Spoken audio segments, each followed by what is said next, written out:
Saya selaku Master of Ceremony akan membacakan susunan acara pada pagi hari ini. Yang pertama, pembukaan. Yang kedua, sambutan-sambutan. Yang ketiga, penyampaian materi. Yang keempat, sesi diskusi dan tanya jawab. Yang kelima, foto bersama. Yang keenam, doa. Dan yang terakhir, penutup. Agar acara ini berlangsung dengan lancar, marilah bersama-sama kita mulai acara ini dengan mengucap basmalah. Bismillahirrahmanirrahim. Memasuki agenda selanjutnya, yaitu sambutan-sambutan. Sambutan yang pertama akan disampaikan oleh Kak Enelsa Ramadanti selaku Kepala Biro Fundraising. Kepada Kak Enelsa, kami persilahkan. Baik, bismillahirrahmanirrahim. Assalamualaikum warahmatullahi wabarakatuh. Waalaikumsalam warahmatullahi wabarakatuh. Yang terhormat kepada Ketua MPO UKM Trust, Teh Papat, beserta jajarannya. Yang terhormat kepada Ketua Ketua Umum UKM Trust, Muhammad Rafli Adiansa, beserta jajarannya. Yang terhormat juga kepada pemateri kita, yaitu Kang Hakim, serta teman-teman panitia maupun peserta yang saya banggakan. Saya di sini mengucapkan terima kasih banyak buat teman-teman yang sudah berpartisipasi di acara Pelita ini. Pelita ini mengusung tema membangun keterampilan dan pengetahuan dalam berwirausaha dengan mengoptimalkan digital marketing. Nah, tema ini relate banget sama kehidupan kita saat ini, yaitu di masa pandemi sekarang ini.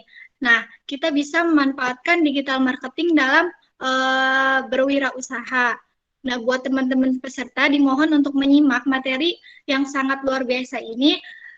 Dimohon untuk mencatat jika diperlukan atau membuat pertanyaan jika ada yang ingin ditanyakan. Nanti di akhir ada challenge buat kalian semua buat diimplementasikan dalam kehidupan sehari-hari. Terima kasih, mungkin cukup sekian dari saya, kurang lebihnya mohon maaf. Wassalamualaikum warahmatullahi wabarakatuh. Baik, terima kasih kepada Kak Enelsa atas sambutannya. Sambutan selanjutnya akan disampaikan oleh Kak Muhammad Rafli Adiansyah selaku Ketua Umum UKM Trust. Kepada Kak Rafli, kami persilakan. Baik, bismillahirrahmanirrahim. Assalamualaikum warahmatullahi wabarakatuh. Waalaikumsalam warahmatullahi wabarakatuh. Selamat pagi dan salam sejahtera untuk kita semua. Yang terhormat Bapak Ria Sudiana MSI selaku pembina UKM Trust Untirta yang kebetulan pada hari ini masih belum bisa membersamai. Kemudian yang kami hormati Teh Marifatul Hidayah selaku Ketua MPO UKM Trust yang kebetulan hari ini juga sedang ada agenda lain dan beserta jajarannya. Yang saya hormati juga pemateri kita pada pagi hari ini, Kang Hakim, yang sangat luar biasa sekali. Terima kasih Kang Hakim sudah mau berkenan untuk membersamai kami di acara pelatihan kewirausahaan pada hari ini. Dan tentu yang saya hormati juga ini ada alumni kita, Kang Denny Maulana. Halo Kang Denny, Kang Denmau ya. Halo terima semuanya, makasih Rafli. Ya, sama-sama Kang Denmau. Terima kasih udah membersamai dan tentunya teman-teman UKM PAS yang luar biasa di tengah-tengah liburan PPKM ya, masih mau untuk terus belajar, masih mau untuk terus curious gitu, rasa ingin tahunya sangat tinggi, penasarannya sangat tinggi gitu, masih bersemangat untuk mengikuti kegiatan dari UKM PAS. Baik, alhamdulillahirabbil alamin, tentunya puji syukur kita panjatkan kehadirat Allah Subhanahu wa taala. Pada pagi yang insya Allah diridhoi oleh Allah ini, kita masih diberikan nikmat sehat ya teman-teman. Di sini teman-teman sehat semua ya. Semoga dalam keadaan sehat walafiat. Dan di tengah kondisi yang seperti ini ya teman-teman, itu kita patut bersyukur. Dan tak lupa sholawat serta salam kita curahkan kepada junjungan kita Nabi besar Muhammad SAW. Baik teman-teman, pelatihan kewirausahaan ini tadi sudah disampaikan oleh Teh Enelsa selaku Kepala Biro Fundraising, merupakan salah satu agenda yang menurut saya sangat penting teman-teman, karena nggak bisa dipungkiri kemampuan kewirausahaan atau entrepreneurship itu menjadi skill yang sangat dibutuhkan oleh Indonesia gitu.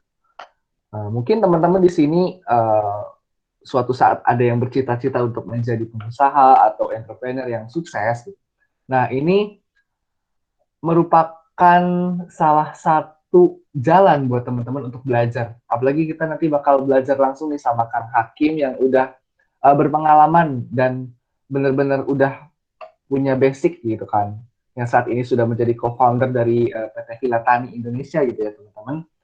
Mungkin harapannya semoga di acara ini teman-teman bisa mengeksplor lebih luas lagi, bisa menggali lebih dalam lagi tentang wirausaha itu sendiri gitu. Karena teman-teman ketika lulus nanti dihadapkan pada dua pilihan gitu. Teman-teman mau kerja gitu kan sebagai tenaga kerja atau teman-teman menjadi wirausaha untuk menciptakan lapangan pekerjaan gitu. Itu teman-teman. Jumlah wirausaha atau entrepreneur di Indonesia itu masih terbilang sedikit sekali gitu. Saya pernah baca berdasarkan riset itu masih perbandingannya masih sangat jauh sekali gitu. Nah, oleh karena itu mungkin teman-teman di sini bisa menjadi wirausaha nanti di masa depan karena jadi entrepreneur itu nanti teman-teman bisa membuka lapangan pekerjaan yang seluas-luasnya. Nah, itu juga bisa berkontribusi tuh terhadap perekonomian di Indonesia gitu kan. Mungkin itu aja teman-teman. Semoga teman-teman bisa menyimak hari ini dengan baik gitu kan, dengan semangat gitu. Dan teman-teman bisa mengambil banyak manfaat pada acara hari ini. Itu aja mungkin dari saya. Saya mau dengar jargon kebanggaan kita dulu teman-teman. Salam trust dulu ya biar semangat. Boleh nanti di on cam on mic dulu. Salam trust. Muda, cerdas. Oke. Terima kasih teman-teman. Selamat mengikuti kegiatan hari ini. Kurang lebihnya saya mohon maaf. Baik, untuk membuka ya acara pada pagi hari ini, marilah kita sama-sama buka dengan membaca basmalah. Bismillahirrahmanirrahim. Oke, terima kasih. Diakhiri. Wassalamualaikum warahmatullahi wabarakatuh. Waalaikumsalam warahmatullahi wabarakatuh. Terima kasih kepada Kak Rafli atas sambutannya. Baik, memasuki acara inti yaitu penyampaian materi yang akan disampaikan oleh Kak Muhammad Fahreza Hakim SP, sekaligus sesi tanya jawab dan diskusi. Sebelumnya, izinkan saya untuk membacakan CV dari pemateri kita terlebih dahulu.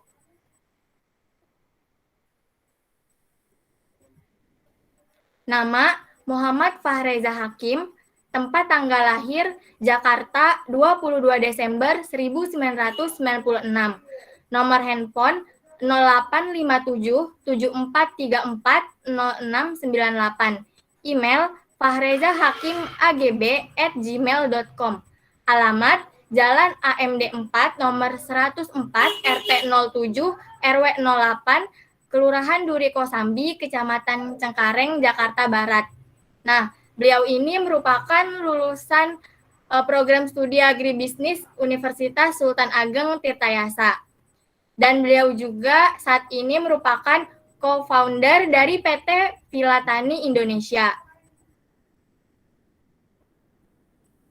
Nah, pengalaman organisasinya bisa dilihat ya teman-teman. Salah satunya itu Ketua Komisi A FSLDK Banten. Prestasinya, nah salah satunya itu Project Implementation Program yang diselenggarakan oleh Islamic Development Bank tahun 2018. Nah, sebelumnya kita sapa dulu yuk pemateri kita pada pagi hari ini. Assalamualaikum Kak Hakim. Ya, waalaikumsalam warahmatullahi wabarakatuh. Gimana nih Kak kabarnya? Alhamdulillah keadaan sehat ya. Cuma emang di Jakarta ini ya, lagi tinggi banget pandeminya, jadi harus sering-sering di rumah gitu kan. Tapi untungnya Filatani itu walaupun kita tuh nggak mesti bisnis Filatani itu nggak mesti di lapangan ya, karena kita banyak unit-unit bisnis yang memungkinkan kita untuk stay di rumah gitu. Ya, gimana nih Kak? Udah siap belum untuk memaparkan materinya? Oke, siap, siap. Wah, baik. Untuk waktu pemaparan materinya yaitu 50 menit ya Kak. Baik, langsung saja kepada Kak Hakim, kami persilakan untuk memaparkan materinya.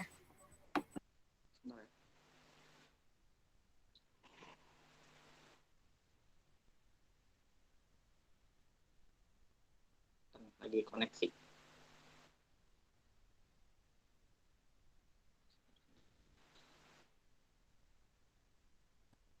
Saya izin share screen ya. Iya Kak, silakan.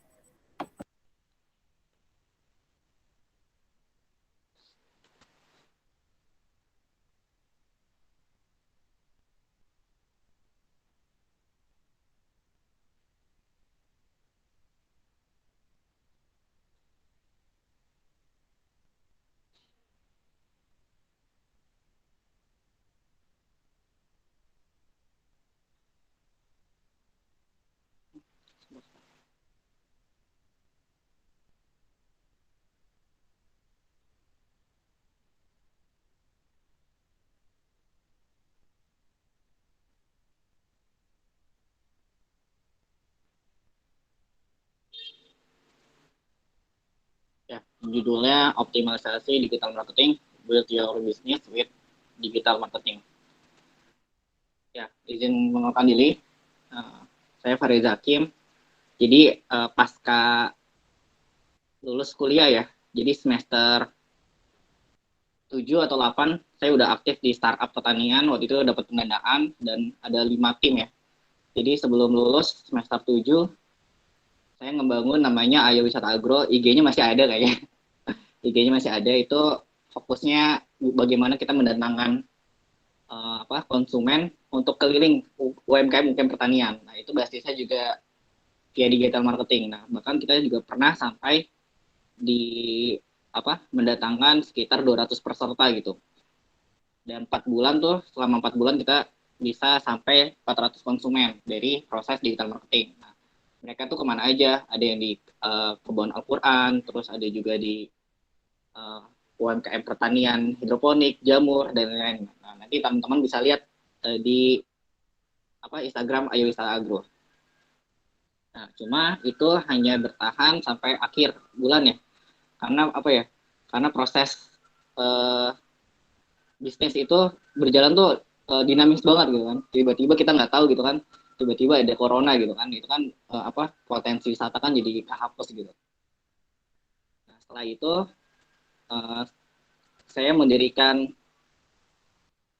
perusahaan ya, PT Vilatan Indonesia bersama dua senior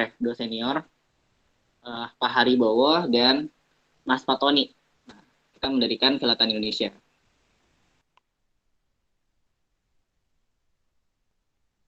Nah, sekarang digital marketing itu apa sih? Jadi digital marketing itu kegiatan pemasaran atau promosi sebuah brand atau produk menggunakan media digital atau internet. Nah, ini impact digital marketing yang saya rasakan di Vilatan Indonesia ya. Pertama, kita mendapatkan 5 lahan ya. 5 lahan budidaya itu tersebar di Banten, Jawa Barat, dan Jawa Tengah. Nah, itu dari apa? Dari proses digital marketing. Nah, digital marketingnya lewat apa aja sih Vilatani? Vilatani itu marketnya lewat website, Instagram, dan LinkedIn. LinkedIn biasanya pakai profil saya pribadi. Nanti kita bisa lihat, kita bisa bedah satu-satu di website kita, terus di Google kita, dan di media sosial kita. Nah, yang kedua, impact dari digital marketing selain kita dapat lahan ya, lahan budidaya, dan itu lahan budidaya secara cuma-cuma, artinya mereka memberi kita info ini lahan nih siap digunakan gitu kan. Itu tersebar ada di Jawa Barat itu ada di Pangalengan, ada sekitar 30 hektar, terus ada di Cianjur, ada di satu lagi di Bogor. Nah, sedangkan di Jawa Tengahnya itu ada di Cilacap, dan di Banten itu ada di Cilegon. Nah, kita ada waiting list lagi 5 lahan nih, nanti kita akan garap lagi. Nah, ini prosesnya dari digital marketing. Yang kedua, kita juga penyedia jasa nih. Jadi digital marketing ini juga sangat apa ya? Sangat berimpact bagi Filatani. Kita budidaya. Jadi sebelum kita budidaya dulu nih, misal kita pengen budidaya kentang, melon, semangka dan lain. Kita cari marketnya dulu. Jadi ini ada market nih, market kentang. Berapa luasannya? Baru kita budidaya. Ini ada market melon. Kita ngambil lagi nih. Berapa kebutuhan luasannya? Baru kita budidaya. Nah, nanti kita memanfaatkan lahan-lahan itu.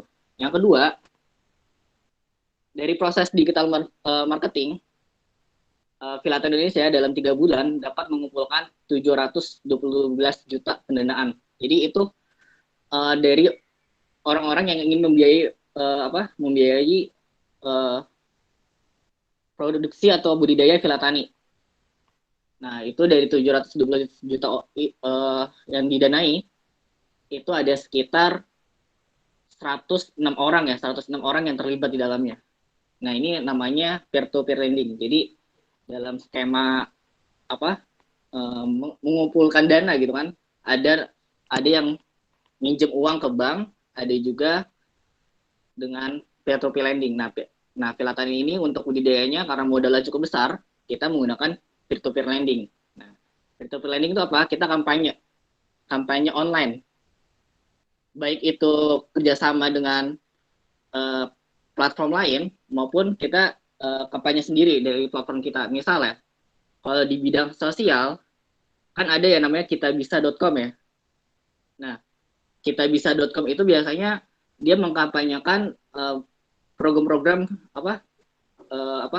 kemanusiaan. Misal orang pengen cepet nih dapat dana untuk sosial kemanusiaan. Nah, dia bisa menggunakan platform namanya Kitabisa. Nah, sedangkan di peer-to-peer lending kita juga bisa menggunakan itu. Nah, kita 712 juta ini ada yang kita emang funding sendiri, ada juga kita yang funding barengan. Kita barengan sama iGrow. Yang sendiri juga ada. Itu melalui proses peer-to-peer lending. Nanti bisa dipelajari gitu kan.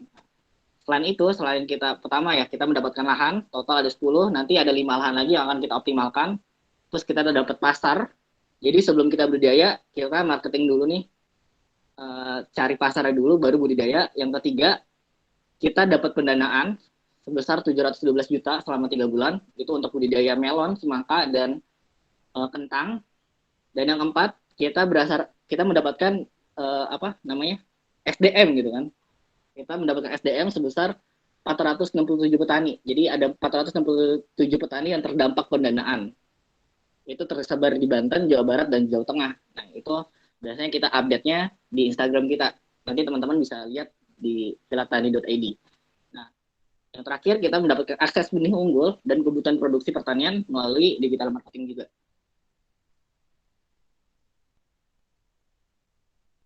Nah, ini ada 2 tipe marketing ya.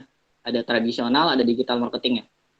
Kalau tradisional itu memerlukan tempat berupa fisik ya. Misal Ramayana, terus Giant. Nah, komunikasinya juga satu arah. Misal contoh ya, kita masang baleho ataupun masang spanduk di jalan. Itu kan kita nggak bisa ada feedback langsung ya. Ataupun masang iklan di TV, masang iklan di radio. Nah, itu nggak ada feedback satu arah. Yang ketiga tuh memerlukan biaya yang besar kalau kita harus dengan traditional marketing. Misal kita harus bangun toko, apalagi. Terus kita butuh orang ya untuk nyeles ya, keliling gitu kan, itu butuh dana kan, dan jangkauannya terbatas. Sedangkan kalau kita pakai digital marketing, yang pertama kita nggak perlu fisik tempat penjualan gitu. Sekarang teman-teman bisa lihat ya, orang bisa jualan makanan ataupun jasa itu bisa tanpa harus ada fisik gitu kan. Karena banyak banget platform kayak apa? Mohon maaf Kak, ini share screen-nya hilang. Masa sih? Oh ya, sorry. Bentar, hilang dari mana ya? Bentar. Saya harus pakai hotspot pribadi. Tapi kalau suara kedengeran kan ya? Terdengar Kak.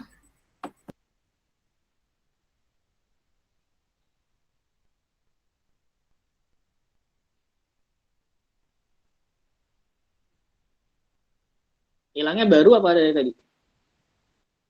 Dari yang slide impact digital marketing, Kak. Oh ya. Nah, jadi ini ya. Tapi udah nangkep kan ya dari apa audio ya. Oh, impact digital marketing itu sangat berasa ya bagi Villa Tani. Kelihatan nggak? Belum ini ya, belum nyambung lagi ya share screen-nya ya. Sebentar, Belum ada, Kak. saya harus gabung lagi nih.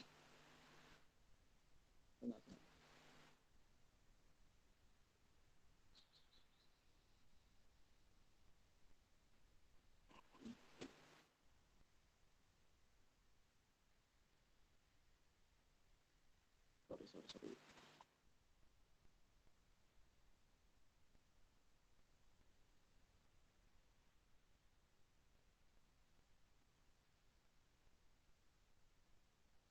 Ya.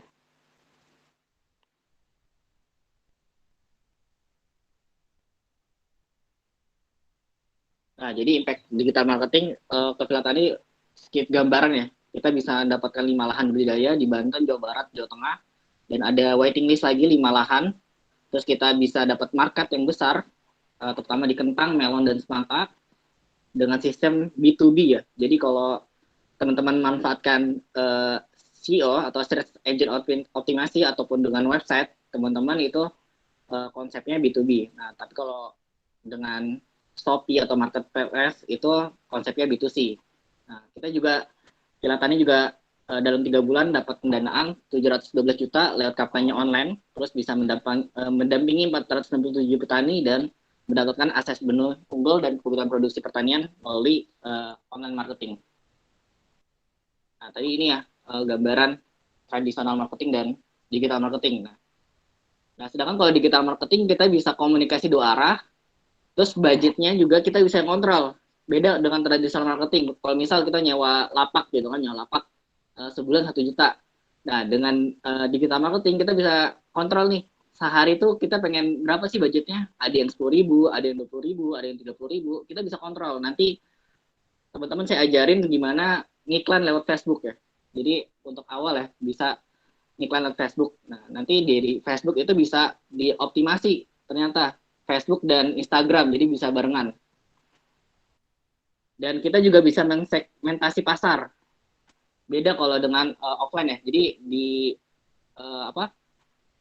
digital marketing kita bisa mengsegmentasi pasar. Kita mau usianya yang berapa, kita pengen wilayahnya yang di mana aja yang kita pengen targetin. Terus yang ketiga kita bisa orang tuh tertariknya di mana. Misal saya kan lebih cenderung ya untuk marketing mengumpulkan dana untuk budidaya pertanian.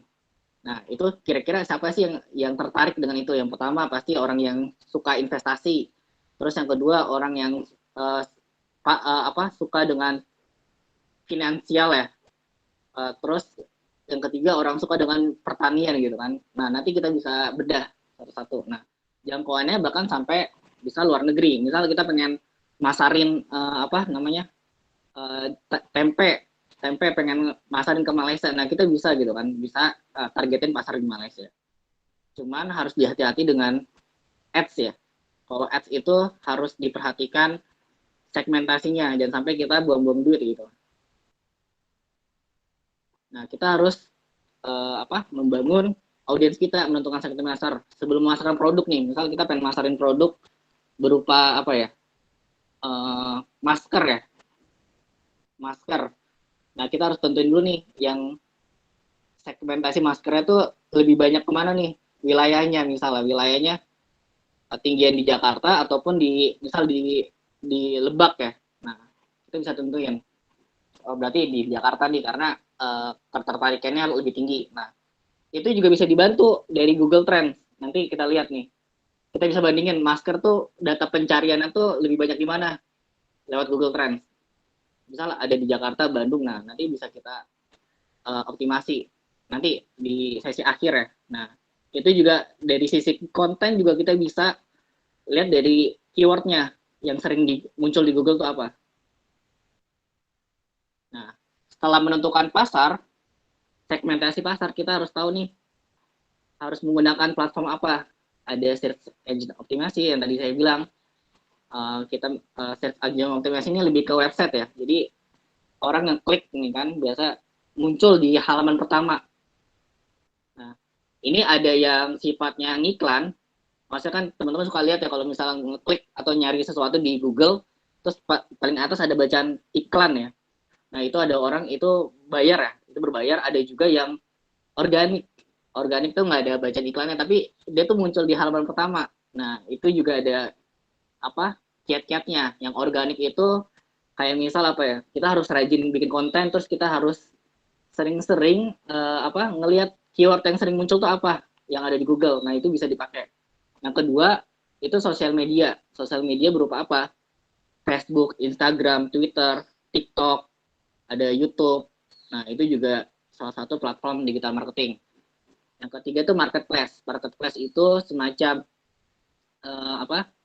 Shopee, terus ada Tokopedia, Lazada, dan lain-lain. Dan email marketing ya. Email marketing ini biasanya kalau teman-teman dapat gitu kan email dari misal teman-teman download aplikasi bukan Shopee ya apa ya peer to peer lending kayak iGrow gitu kan. Nah, nanti setiap ada pendanaan yang muncul dia ngasih email terus gini, ada email-email terbaru. Nah, sebelum kita buat promosi ataupun iklan, kita harus mengimprove pesan kita gitu, memperbaiki pesan kita, meningkatkan pesan kita. Dengan apa? Memperbaiki data dengan alat bantu visual seperti bagan, grafik, video, atau gambar. Jadi kita nggak asal posting itu. Misal kalau kita pengen posting di Instagram ya, sekarang Instagram itu lebih ngelihat kayak kontennya itu menarik atau enggak gitu kan. Terus ngelihat ada videonya atau gambarnya gitu, itu lebih tertarik orang. Dan sekarang lebih booming ya di Instagram tuh lebih ke video gitu kan. Video kita bisa lihat dari insight-nya. Nanti kita bedah Instagram Vilatani ya. Terus kita harus memperluas jangkauan dengan kata kunci Google Trends, Ads, atau yang lainnya. Nah, ini ada reward loyalty, promosi, membership, menawarkan repeat order, dan increase engagement. Jadi melibatkan interaksi audiens berupa ajakan seperti call to action, membuat konten yang menarik, dan penggunaan hashtag. Nah, ini juga bisa kita optimalkan. Jangan sampai teman-teman, misal ya teman-teman iklan di Instagram ataupun iklan di Facebook, pas orang lihat tuh nggak menarik gitu. Jadi orang nggak mau klik kayak pesan sekarang, bayar sekarang. Jadi orang nggak menarik, orang jadi nggak tertarik gitu ngeklik itu atau ngeklik call to action itu. Nah, ini ada di ABC of Social Media Marketing, ada awareness. Jadi bagaimana mendapatkan ketertarikan dari orang gitu. Terus ada brand loyalty, bagaimana orang tuh kayak semacam yakin gitu kalau ini tuh pengen kita beli. Terus ada community ya. Community itu artinya harus ada keterlibatan ketertarikan. Kayak misal kita tuh bisa mengajak orang untuk komen di status kita. Terus buat orang tuh penasaran. Biasanya itu di Instagram tuh kayak story gitu ya, story menggambarkan kisah-kisah ataupun apa gitu. Jadi kita harus buat konten yang bisa orang tuh oh iya nih gitu kan. Jadi sekarang itu konten-konten itu lebih sifatnya tuh lebih kayak story gitu. Bukan langsung jualan harga sekian enggak gitu ya. Nah, mungkin itu ya dari saya. Nah, sebelumnya saya ingin uh, sharing tentang CEO dulu ya, CEO dulu ya. Ini, nah ini kita lihat nih, kita klik Villa Tani Indonesia.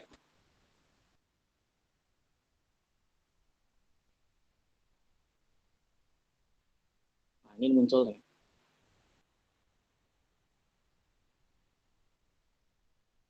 Ini saya nggak ngiklan, ini saya organik.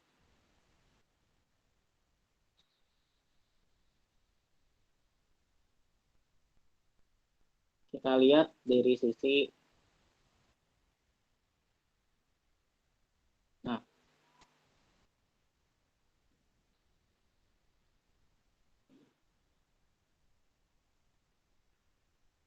Jadi dari bulan Februari sampai Juli itu ada 1.313 orang yang melihat profil Hilatani ya.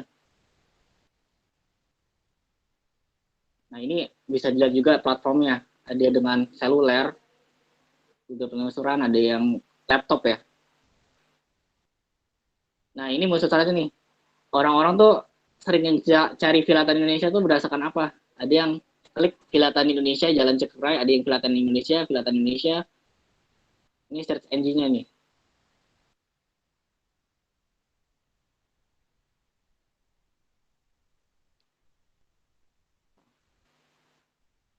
Ini bisa kita mainkan juga.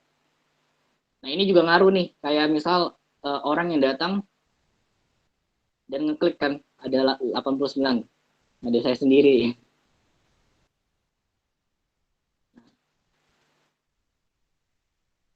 Jadi kalau teman-teman punya tempat offline, kayak Villa Tani kan punya tempat offline nih di Cilegon. Untuk organiknya, teman-teman bisa minta nih, misal mohon bantu untuk memberikan ulasan atau foto, nanti dapat voucher apa gitu kan. Nah, ini nanti akan terkonfirmasi di digital ini, masa di Google ya. Dari Google, orang-orang yang penasaran akan datang ke Villa Tani. Nah, itu biasanya. Jadi setiap orang yang kunjungan ke Villa Tani biasanya saya ngadain promosi untuk ngebuat apa namanya ulasan di Villa Tani Indonesia.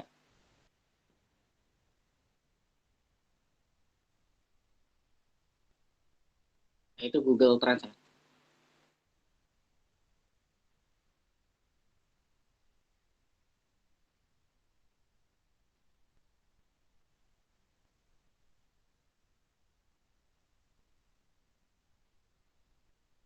Nah, ini website. Kita bisa lihat kunjungan website. Nah, ini saya belum ngiklan sih. Biasanya orang-orang ngeliat website kita itu dari Instagram.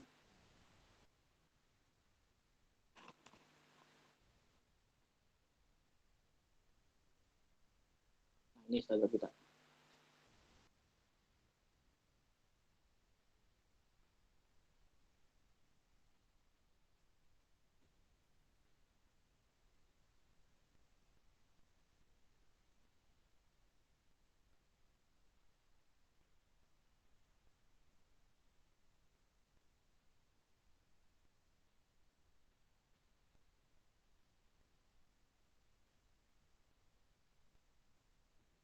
Nih, tadi saya pengen nyontoin penggunaan Google Trends ya.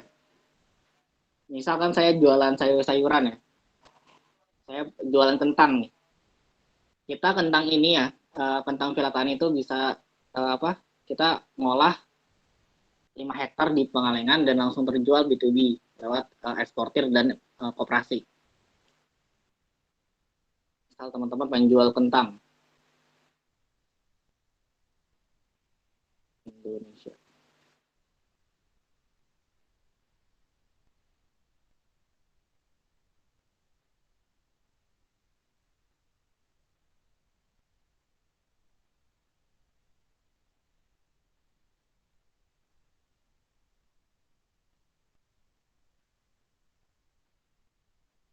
Nah, kita bisa lihat nih, kalau teman-teman pengen jual kentang, Pak, pencarian yang paling banyak tuh di Malang. Jadi teman-teman harus jualan di Malang ataupun Trenggalek ataupun Kediri, Sidoarjo. Ini ada 5 kota teratas ya. Orang yang sering nyari kentang di Google gitu kan. Nah, kata-katanya apa aja yang bisa teman-teman buat di kontennya. Cara membuat kentang goreng renyah. Jadi misal di Instagram, cara membuat konten renyah. Terus misal ada lagi apa resep kering kentang renyah dan awet. Nah, itu bisa juga di YouTube. Nanti orang juga sering search tentang itu.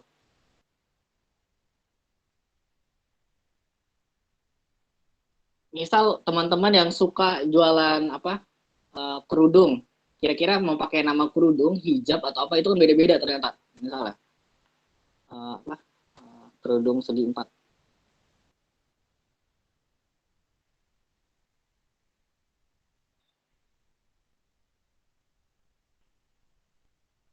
Hijab. Apa lagi ya? Gamis ya. Gamis.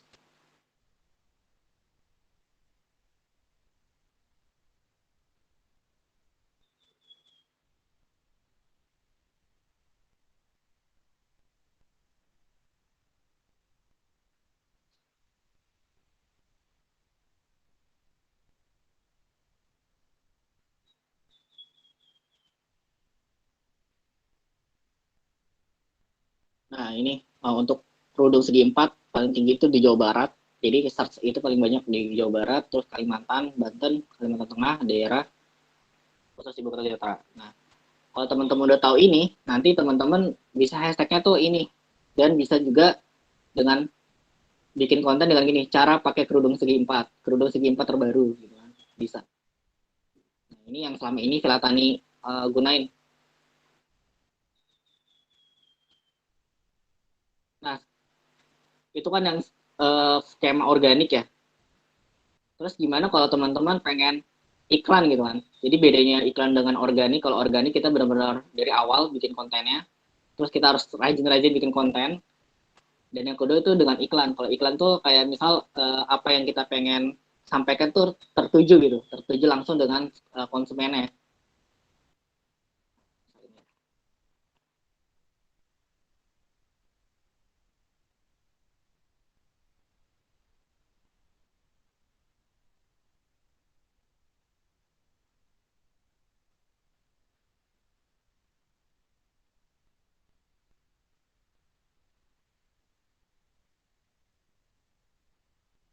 Teman-teman kalau pengen iklan lewat IG itu masuknya ke ads ini ya, apa namanya?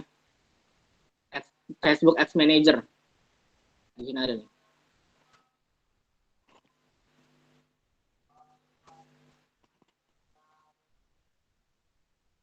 Kemarin saya baru ngiklan ya, ngiklan pendanaan.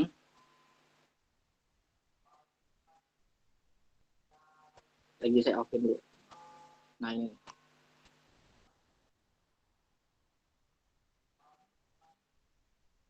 Ini cara iklan lewat Facebook ataupun mau iklan lewat Facebook ataupun Instagram.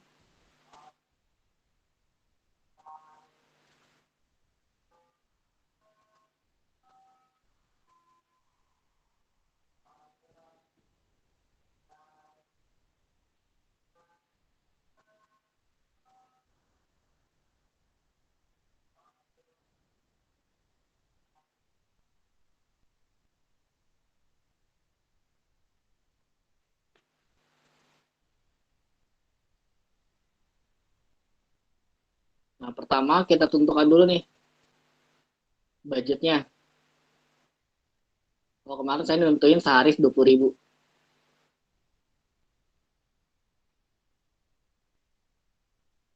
Kira-kira mau berapa hari, ini bisa ditentuin juga. Nah, ini kita bisa tentuin nih lokasi nih. Misalkan tadi ya kerudung ya. Coba satu aja ya, berarti. Misal satu aja.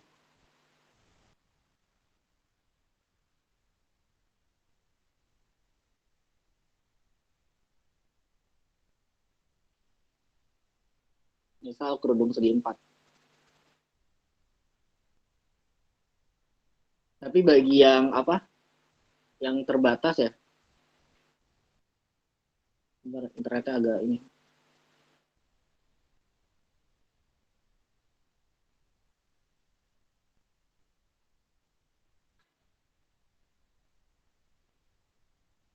Bentar ya. Keluar sendiri.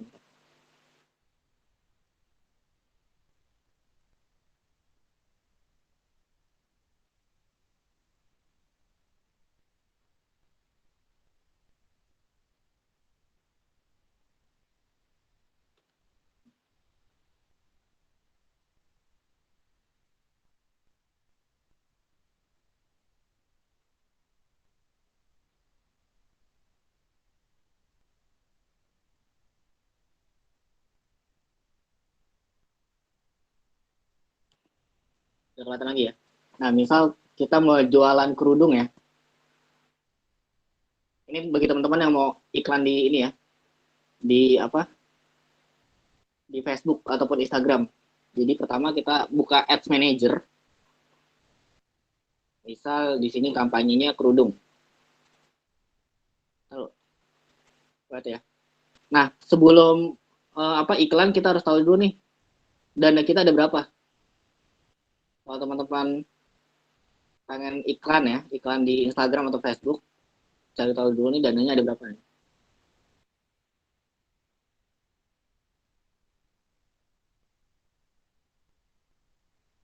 Ini saya mau nyoba iklan kurban aja ya, kurban maksudnya kurban yang udah saya buat. Nah, saldo saya di sini ada 83.000.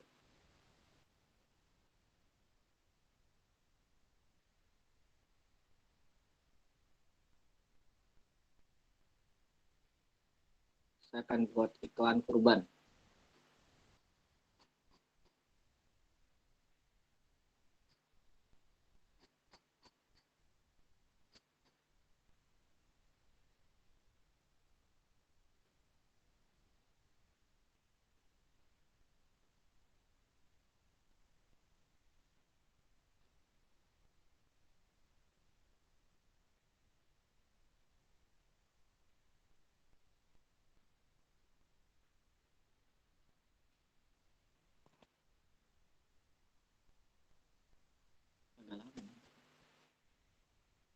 Nah, kalau ingin ke masuk ke Instagram, kita bisa ke brand awareness ya. Ini salah satu strategi ya. Strategi promosi bisa lewat iklan. Namanya kurban. Lagi pengen Idul Adha, soalnya saya akan iklan kurban.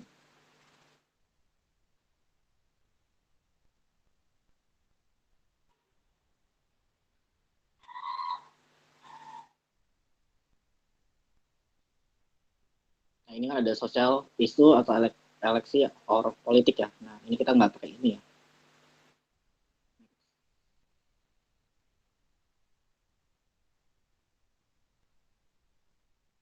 Tahun 2021.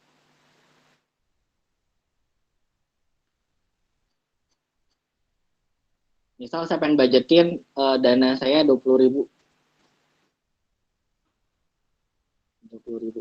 Jadi bedanya tadi dengan tradisional, kalau tradisional untuk iklan itu ditentukan oleh yang mau ngiklanin gitu kan. Tapi kalau di digital marketing kita bisa ngebudgetin sendiri. 20.000 saya pengen dari tanggal 10 ya, 10 sampai tanggal 13.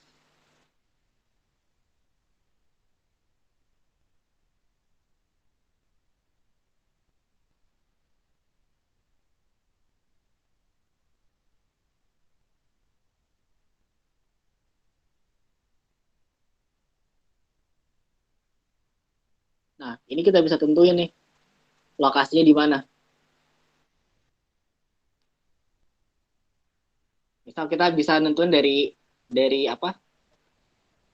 Dari Google Trends, kurban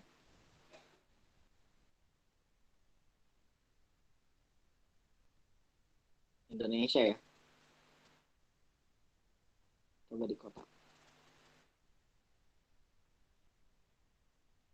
Nah, Depok, Kota Bekasi, ya Depok sama Kota Bekasi yang paling besar. Harga kambing kurban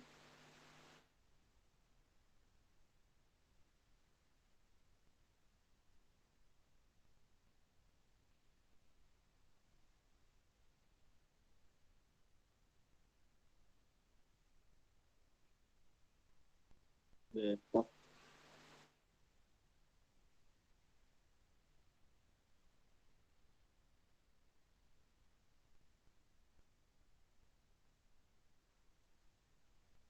Bekasi.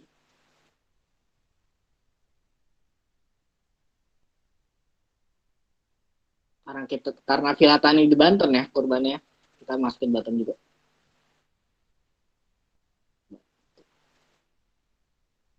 Jakarta. Nah, jadi teman-teman bisa mensegmentasikan pasar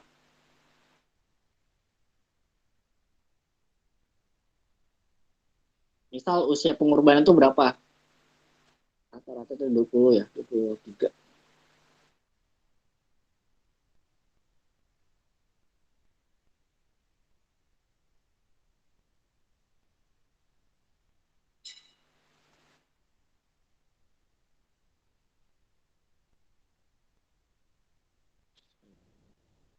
Itu ya poinnya ya.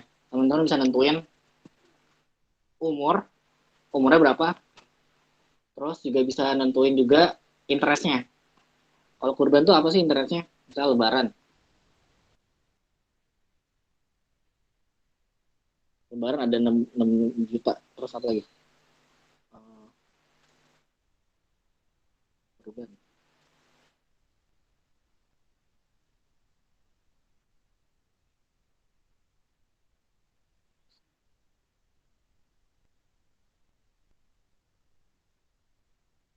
Ini kayak bahasa Inggris ya.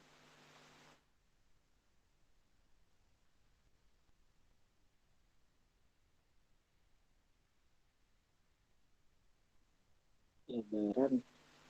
Terus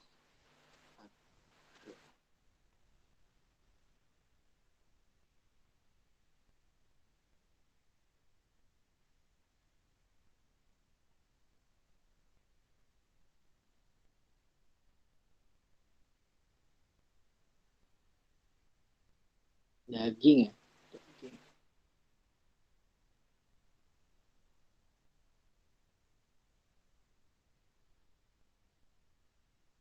Misal ini aja dulu ya. Sebenarnya masih banyak yang pengen kita interestin. Kambing.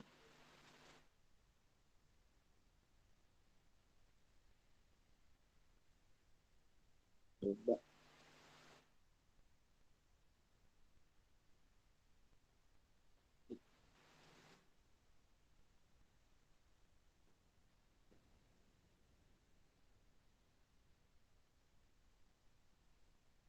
Nah, kalau lineage ini Indonesia.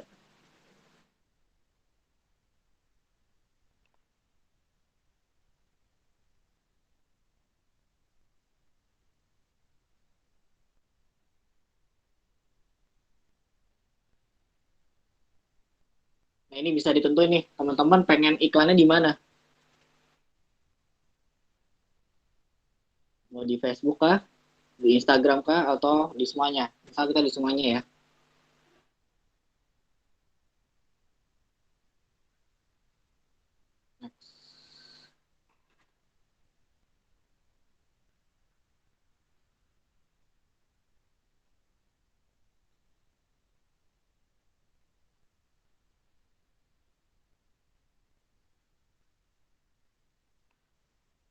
Ini pilih posting yang udah ada. Nah, tadi kemarin saya bikin postingan.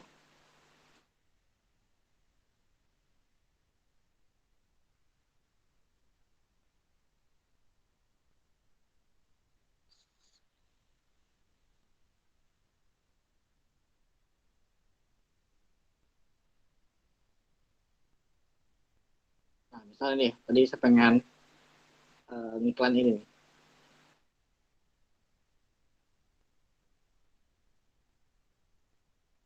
Iklan yang ini nih. Yang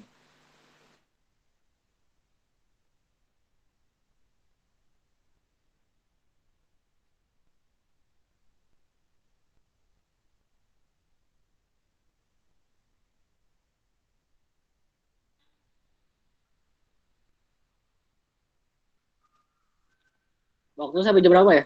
Sorry, sorry. Nih, saya pengen iklanin ini nih. 5 alasan beli sapi di Villa Kurban.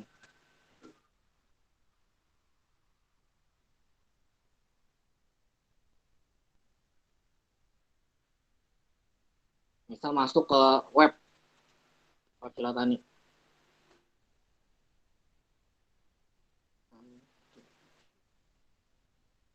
Pesan sekarang.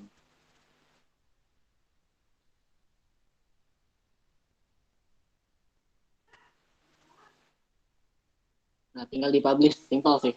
Udah itu aja, nanti akan di-review di Google Ads-nya.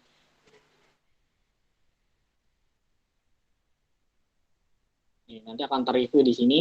terus bisa dilihat. Itu ya. Nanti kita bisa agendain lagi aja untuk iklan.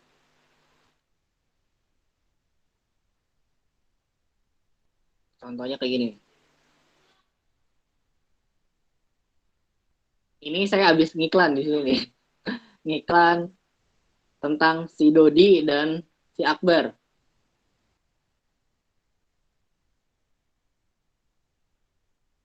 Semua udah saya offin iklannya.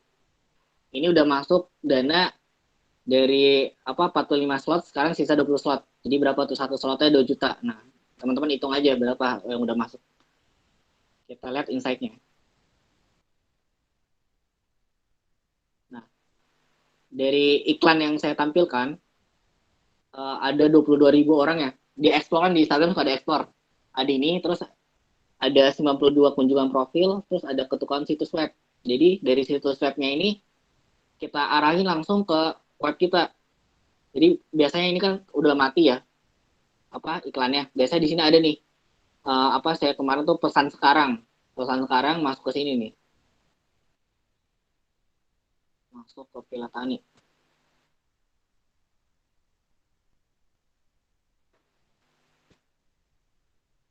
Contohnya ya, contoh kalau misalnya kita udah iklan nih, iklannya ini si Dodi, orang-orang tertarik nih pengen ngebantu Dodi dan Akbar.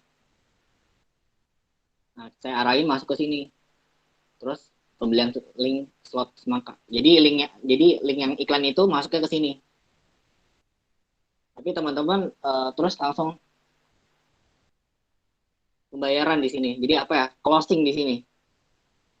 Bisa juga kalau teman-teman belum punya web, punyanya Shopee atau apa gitu kan, bisa juga dari iklan Instagram ini book now-nya tuh langsung ke link Shopee. Ini ada di sini nih linknya tadi.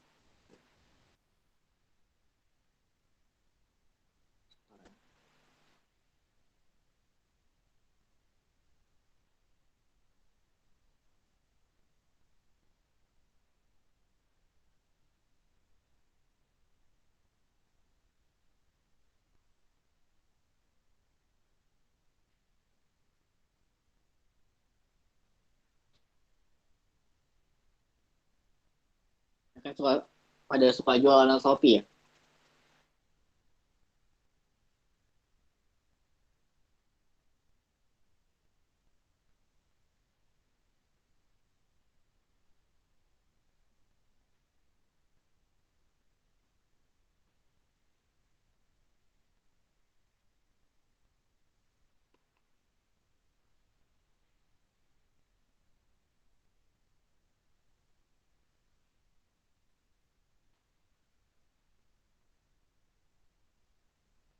Nah, ini iklan saya nih, iklan ini lagi di review. Iklan kurban saya lagi di review. Tapi saya open dulu aja deh. Nah, ini iklan investasi saya nih. Yang tadi. Saya udah ngeluarin 55.000, tapi worth it lah. Kita ngedapetinnya berapa juta gitu kan. Dari 45 slot yang terjual kan 20 ya di sini ya. Dikali aja. 25 dikali 2 juta berapa. Tapi tadi iklan itu nggak akan efektif kalau konten kita tuh nggak menarik. Nah, iklan itu biasanya bagi teman-teman yang udah punya platform yang udah bagus gitu. Misal udah ada, kalau pengen iklannya itu masuk ke website, poinnya websitenya harus komponen fiturnya tuh udah lengkap. Atau kalau pengen iklan itu masuk ke Instagram ataupun ke Shopee-nya itu harus sudah lengkap. Nah, itu dimunculinnya tuh secara organik dulu. Jadi sebelum iklan, pertama kita tuh harus buat konten-konten sebanyak mungkin gitu kan, konten-konten organik.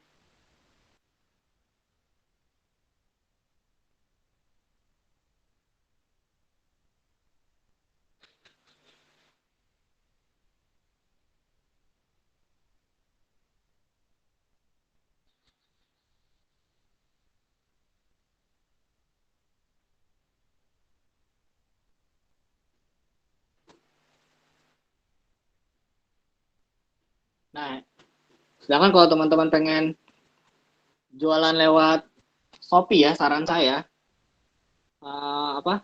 Jangan iklan dulu, jangan iklan. Maksudnya pakai cara-cara organik gitu. Organik misal teman-teman jualan apa ya? Jam tangan ya, jam tangan.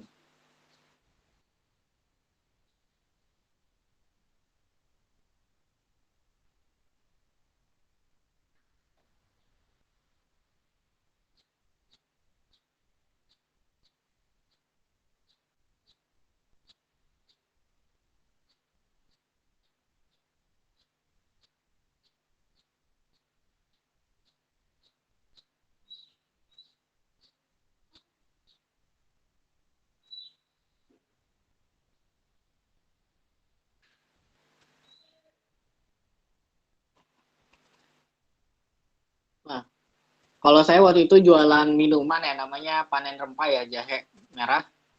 Nanti saya share lagi saya off-in.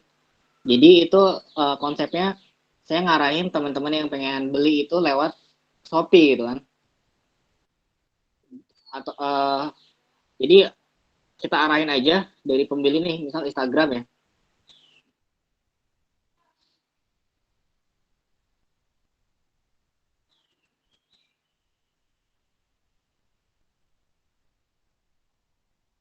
Oh, ini masih ini. Poinnya kalau di apa marketplace sebisa mungkin agar apa produk kita ada di halaman pertama. Kan kalau iklan tuh mahal ya. Dan pun kalau iklan tapi masih nol terjualnya itu konsumen tuh kurang percaya. Nah, sebisa mungkin kalau pengen platform yang berupa apa marketplace, teman-teman harus mengarahkan ya orang tuh untuk belinya tuh cuma di Shopee aja ataupun di Tokopedia.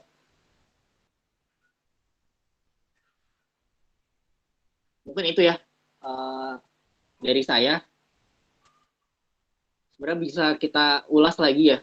Misal kalau pengen tentang apa konten ataupun iklan Facebook ataupun iklan Instagram bisa diperdalami lagi karena ini sifatnya umum ya, saya ngejelasinnya secara umum gitu kan tentang SEO, terus tentang apa iklan Facebook dan Instagram itu kayak gimana, terus gimana sih cara ngiklan di Shopee ataupun di Tokopedia.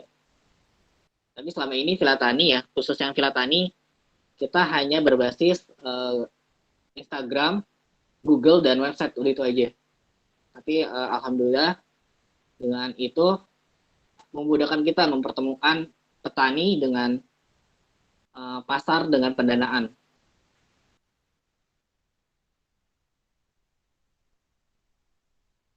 Ya mungkin itu aja dari saya. Sorry masih apa teman-teman jika ingin belajar lebih lanjut ya teman-teman bisa belajar melalui YouTube ataupun ada banyak banget di Instagram tuh yang udah expert. Kalau saya masih tahap pembelajaran jadi kita masih sharing-sharing ya, sharing belajar gitu. Mungkin itu aja dari saya. Saya kembali ke MC ya. Baik, terima kasih kepada Kak Hakim atas penyampaian materinya yang sangat luar biasa ya teman-teman. Nah, sesi selanjutnya yaitu sesi tanya jawab dan diskusi. Nah, bagi teman-teman yang ingin bertanya dipersilakan boleh langsung on mic ataupun melalui kolom chat dengan format nama, underscore, biro atau departemen, underscore, pertanyaan. Iya nih, langsung ada yang bertanya nih Kak Denmau. Kepada Kak Denmau dipersilahkan. Baik, terima kasih buat MC atas kesempatannya. Bismillahirrahmanirrahim. Assalamualaikum warahmatullahi wabarakatuh. Waalaikumsalam Saya warahmatullahi wabarakatuh. Denmau dari Trust sebagai anggota izin bertanya ke pemateri ya ke Bang Hakim. Tadi kan terkait dengan ads management ya, terkait iklan di Facebook ataupun Instagram dan lain sebagainya. Saya lihat tadi terkait biayanya Bang, kan 20.000 tadi diklik. Dan itu kan ada start mulainya kapan dan selesainya kapan. Nah itu apakah di manager itu 20.000 itu kita bebas nentuin harinya berapa hari gitu, atau udah ditentuin harinya gitu, kayak biasanya kan kalau iklan-iklan lain kan 7 hari 50.000 misalnya, atau 30.000 gitu. Itu pertama. Kedua terkait SEO ya, SEO, Search Engine apa tuh tadi saya lupa. Optimasi. Oh, ya optimasi ya. Saya juga kan pakai itu gitu. Ada di web salah satu teman gitu. Nah, gimana nih caranya, web teman saya ini kan udah udah terlanjur nama webnya itu nggak sesuai dengan apa namanya, kata kunci yang sering dicari Google gitu. Nah, bagaimana caranya biar webnya ini muncul gitu? Kalau Pilatani Indonesia kan cuma satu ya tadi, cuma satu, nggak ada saingan lain gitu yang namanya sama, misalnya Pilatani Indonesia 2 dan lain sebagainya. Tapi kalau misalnya kayak di bidang properti itu kan banyak ya. Kalau kita cari properti yang muncul banyak. Nah, gimana sih caranya biar web kita tuh terangkat gitu? Kalau misalnya terkait dengan webnya, apakah sudah lengkap gitu, udah ada hostingnya, terus domainnya dan segala macamnya lah gitu. Dan pakai ininya juga ID domainnya ID sama kayak Pilatani Indonesia ID. Nah, gimana? Apakah kita harus apa ya namanya, publikasi terkait dengan, kan ada tuh publikasi apa namanya, kayak tulisan-tulisan gitu, apakah harus tulisan-tulisan supaya webnya ini muncul di paling atas, atau bagaimana caranya gitu, terkait dengan SEO ya, SEO itu paling itu sih terkait pertanyaan dengan ads manager dan juga tadi ya terkait biaya, dan juga tadi terkait dengan web untuk optimasi gitu. Terima kasih.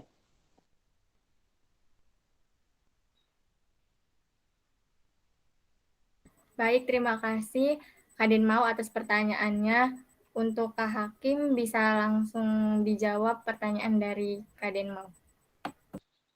Ya, untuk iklan ya, biaya iklan ya. Kalau teman-teman pengen iklan di Facebook atau Instagram. Jadi sebelumnya saya pengen ini dulu ya. Jadi sebelum iklan pastikan konten teman-teman tuh udah bagus gitu kan. Jadi dari apa, pokoknya menarik lah kontennya. Nah kalau udah menarik, baru buat iklannya. Nah ini bisa pertama kan dari sini nih. Dari kita create dulu kan ya, tadi create, terus ke investasi. Investasi itu namanya ya. Nah ini bisa nih teman-teman atur nih daily budgetnya. Misal 10.000. Nah ini 10.000 tuh nggak bisa ya, harus dinaikin ya. Misal 20.000. Nah 20.000 estimasi. 15.000 itu. Ya minimal 15.000 ya tadi ya. 15.000. Saran saya sih kalau pengen apa ya, sekarang tuh lagi booming apa video-video ya, TikTok atau Reels ya. Itu bisa menarik perhatian. Nah, 15.000. Nih estimasi jangkauannya 5.000 sampai 17.000.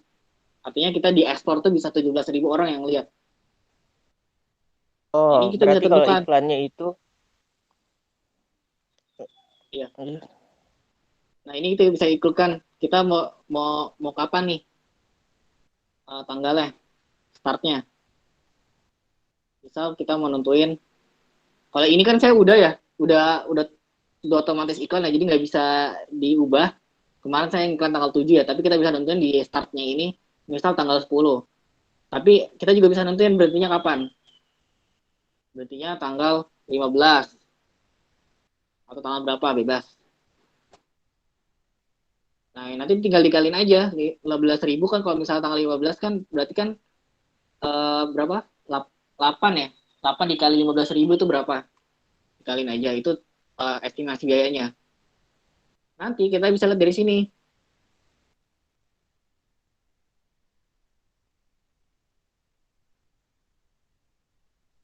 Nah, tadi saya tuh Saya sebenarnya sekundelnya tuh sampai tanggal 14 ya. Saya udah ngeluarin dana 55.000. Jadi misal tadi pengen iklan seminggu 15.000. Tapi belum seminggu tuh kita pengen offin, bisa nggak? Bisa. Terus dana kita keambil nggak? Kan tadinya kan aturan 15 dikali 8 berapa tuh ya? Terus tapi kita pengen iklan cukup 2 hari doang. Nah ini bisa kita offin di sini. Kita offin, turn off. Jadi apa ya? Kita tuh bisa mengontrol budget kita ataupun jadwalnya. Hmm. Oh iya, berarti Bang Hakim, kalau gitu budget 15.000 itu per hari ya? Iya per hari bisa. Terus tanggalnya juga bisa apa? Bisa sesuai kita mau berhenti kapan karena di sini ada. Mau ditulis nggak ada batasan tanggalnya gitu. Nanti berhentinya sesuai kita. Terus kita pengen lihat apa namanya kita udah ngeluarin berapa uang gitu dari iklan. Nah ini saya udah ngeluarin 55.000 selama dari tanggal 7 sampai sekarang udah ngeluarin 52.000. Jangkauannya sampai 46.000 gitu kan. Nih, jangkauannya tuh estimasinya nih ada Rp25 per satu orang ya. Terus tadi ya, SEO ya. Nah, SEO tuh ada yang organik, ada yang iklan. Kalau ngiklan, teman-teman ini aja ke Google Ads.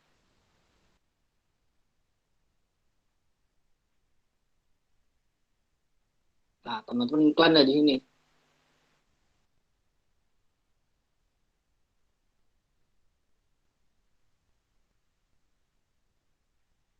Nah, nanti akan ada petunjuk-petunjuk iklan di Google Ads itu gimana.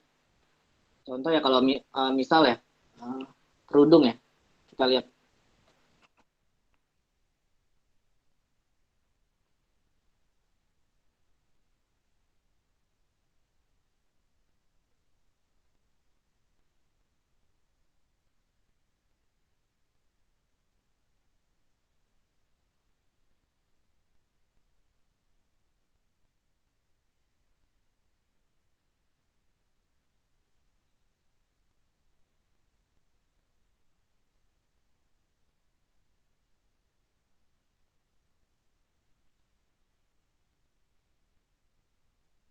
Nah, biasanya ini udah apa? Bisa kita lihat nih, 409.000 ya, 400.000 pengikutnya. Biasanya kalau orang udah sering berinteraksi, itu muncul di halaman pertama. Ini kayaknya ngiklan nih, ngiklan lewat Shopee atau Tokopedia.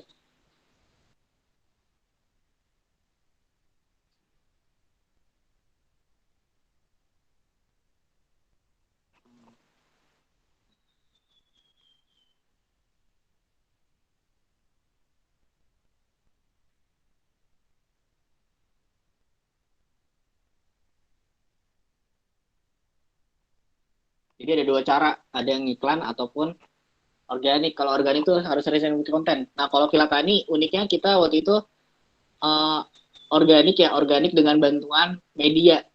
Jadi kalau kita klik 1.000 petani milenial Banten,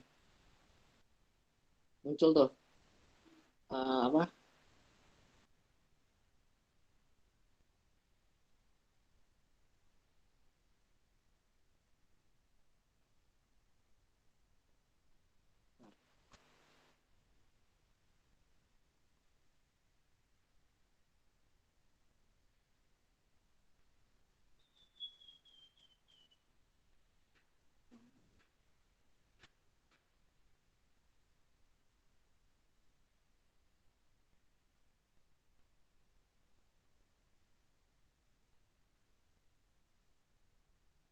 Ada di Info Rangkas Belitung, ada di Cilegon News.